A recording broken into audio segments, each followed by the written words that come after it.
आपको बड़ी खबर बता रहे हैं, जहां पर शिवराज के मंत्री पद संभालते ही अब बुधनी की चर्चा होने लगी है। आपको बता दें कि शिवराज के इस्तीफे के बाद बुधनी में उपचुनाव होंगे, जहां बुधनी से अब बीजेपी के प्रत्याशी पर सबकी नजर रहेगी।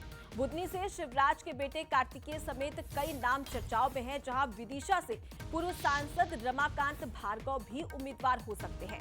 आपको बता दें कि इसके अलावा महेश उपाध्याय का नाम भी चर्चाओं में है, गुरु प्रसाद का नाम भी चर्चा में है, तो वहीं पूर्व विधायक राजेंद्र सिंह की दावेदारी भी हो सकती है। वहीं रविश चौहान भी, उन्हें भी टिकट मिल सकता है, ऐसी बात कही जा रही है। तो वहीं शिवराज 18 जून को विधायक पद से इस्तीफा दे सकते हैं। आपको ये भी बता दें कि लगातार कई सारे नाम चर्चाओं में। बुधनी वो विधानसभा सीट है जो 2023 में शिवराज सिंह चौहान ने यहां से चुनाव लड़ा और जीते। करीब 8 लाख से ज्यादा वोट यहां पर शिवराज सिंह चौहान को मिले थे। उसके बाद उन्होंने लोकसभा चुनाव भी लड़ा, जहां विदिशा से उन्होंने लोकसभा चुनाव लड़ा और एक बड़ी जीत हासिल की। और अब ऐसे में मोदी कैबिनेट में शिवराज सिंह चौहान को जगह मिलने के बाद में सवाल यही खड़े होते हैं कि क्या अब इसके बाद में जब बुधनी विधानसभा सीट पर चुनाव होगा तो आखिर दावेदार कौन हो सकता है।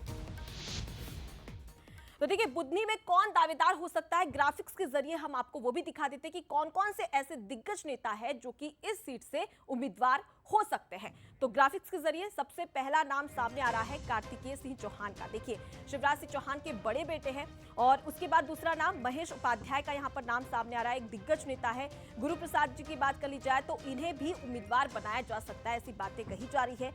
राजेंद्र सिंह का नाम भी सामने आ रहा है। तो वहीं रमाकांत भार्गव पूर्व सांसद है इसी सीट से, तो यहां पर इनका नाम भी सामने आ रहा है। वहीं रविश सिंह चौहान का नाम भी सामने आ रहा है। देखिए, तमाम जो 5-6 नाम हैं ये चर्चाओं में है कि ये बुधनी विधानसभा सीट से उपचुनाव लड़ सकते हैं।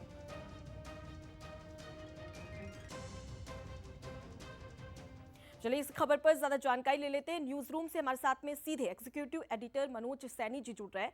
मनोज जी, बुधनी विधानसभा सीट पर अब उपचुनाव की चर्चाएं लगातार कही जा रही है। ऐसे में सवाल यही कि पार्टी कहीं ना कहीं विचार कर सकती है, शिवराज सिंह चौहान की पसंद का ख्याल भी रखेगी और यहां पर दूसरी बात यह कि परिवारवाद से बचने का प्रयास भी करेगी। इन दोनों चीजों के बीच में अगर बात करें तमाम दावेदारों की, तो सबसे बड़ा प्रबल दावेदार कौन नजर आ रहा है? देखिए, भारतीय जनता पार्टी का गढ़ बन गई है बुधनी, और जब से शिवराज सिंह चौहान वहां से चुनाव लड़ते रहे हैं तो उसके बाद कोई और चुनाव जीत भी नहीं पाया। तो निश्चित है कि भारतीय जनता पार्टी चाहेगी कोई ऐसा चेहरा ही वहां नजर आए, लेकिन वो चेहरा जो भी होगा वो शिवराज जी की पसंद का होगा, क्योंकि वो खुद लगातार चुनाव लड़ते रहे हैं। 18 बार 18 साल तक मुख्यमंत्री रहे हैं और अभी केंद्रीय मंत्रिमंडल में भी उनको विशेष स्थान मिला है, जब दो विभाग बड़े उनके पास है और वहां का जिताने का जिम्मा भी शिवराज जी के पास ही होगा। तो सबसे पहले उन्हीं से पूछा जाएगा कि आखिर किसको प्रत्याशी बना जाए। लेकिन राजेंद्र सिंह का नाम बहुत ऊपर है, क्योंकि आपको याद होगा उन्होंने ही सीट छोड़ी थी एक बार और उसी सीट पर शिवराज सिंह चौहान चुनाव लड़कर बुधनी से चुनाव जीते थे। तो उनका स्थान बहुत ज्यादा बनता है। पहले अलग अलग निगमों में वो राय भी अध्यक्ष भी रहे, चेयरपर्सन रहे हैं। तो राजेंद्र सिंह का नाम सबसे ऊपर है। कार्तिकेय चौहान के नाम की चर्चा भी है। और साथ ही हम बात करें तो गुरु प्रसाद हो या फिर महेश उपाध्याय हो, रविश चौहान, जातिगत समीकरणों पर यदि जाते हैं तो रविश चौहान का नाम भी बहुत मजबूती से होगा। मेरे साथ हमारे न्यूज हेड शरद द्विवेदी जी भी जुड़ रहे हैं। शरद जी, नामों की चर्चा तो हमेशा बहुत सारी होती रहती है और सबसे ऊपर कोई नाम आता है तो फिर कार्तिकेय चौहान का आता। लेकिन दिक्कत यह है कि स्वाभाविक है कि जो लगातार वहां से चुनाव लड़ेगा शिवराज जी जैसा चेहरा है, तो केंद्रीय नेतृत्व पहले तो उनसे ही पूछेगा कि किसको रखना है। तो ये क्या मुसीबत होगी, मुश्किल होगी? और इसमें एक चुनौती ये भी है, जहाँ तक मेरी जानकारी है कि विदिशा लोकसभा क्षेत्र के अंतर्गत ही बुधनी विधानसभा भी आती है। तो ये भी एक चुनौती होगी कि क्या एक ही लोकसभा क्षेत्र से, जिसमें विधानसभा भी बुधनी है, वहाँ से पिता और पुत्र की बात। और शिवराज जी बहुत संकोची हैं इस मामले में। जैसा आप कह रहे थे कि उनसे पूछा जाएगा तो वो यही कहेंगे जो पार्टी तय करे। तो वो आगे क्या स्थिति बनती है, अगर दिल्ली से ही यह तय होता है कि शिवराज जी, चूँकि कार्तिकेय चौहान बीते करीब 10 सालों से वहाँ संभालते रहे कॉन्स्टिट्यूंसी को, तमाम चीज़ों को, और कार्यकर्ता हैं पार्टी के, तो ये बीजेपी की टॉप लीडरशिप को तय करना, पार्लियामेंट्री बोर्ड को तय करना है कि आप क्या ये फैसला करेंगे। और एक नाम और बहुत चौंकाने वाला हो सकता है, आप भी जानते हैं, लेकिन अभी हम उसकी बात नहीं करेंगे। लेकिन एक बहुत सीनियर लीडर जो कतार में बराबर हैं और उन्हें विधानसभा चुनाव में सफलता नहीं मिली है, तो उनके नाम का भी अगर कहीं पार्टी ऊपर से निर्णय लेती है, शिवराज जी से भी चर्चा होती है, तो वो नाम भी बुधनी से हो सकता है। बाकी जो पारंपरिक नाम हैं, जैसा हम बता रहे हैं, बंसल न्यूज़ बता रहा है, वो सारे नाम हो सकते हैं, लेकिन बुधनी एक ऐसी बहुत सुरक्षित विधानसभा सीट है, तो मुझे लगता है कि अगर कोई चौंकाने वाला नाम भी हो जाए, और चौंकाने वाले नाम दो ही हो सकते हैं, कार्तिकेय सिंह चौहान और जिसकी अभी हम बिना नाम लिए चर्चा कर रहे हैं मनोज। शरद जी, हालांकि हम देख रहे हैं, देखिए अभी हाल ही में जो चुनाव हुए झाबुआ रतलाम से, अनीता नागर चौहान वो सांसद बन गई। उन्हीं के संसदीय क्षेत्र में हम देखें तो अलीराजपुर आता है, जहां से उनके पति विधायक है और विधायक के साथ मंत्री है।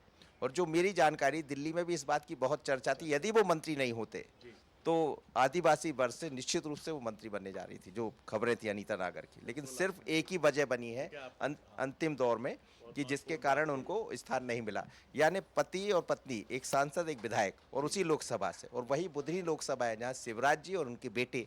तो मुझे नहीं लगता कि भारतीय जनता पार्टी अब एक नई लाइन तो चल पड़ी है। नहीं, ये आप बिल्कुल सही कह रहे हैं कि बहुत ये सारी चीज़ें इतनी आसान नहीं हैं, और पार्टी इन तमाम चीज़ों को देखेगी। तो बुधनी से अगर कोई चौंकाने वाला नाम आ जाए तो हैरत नहीं होनी चाहिए।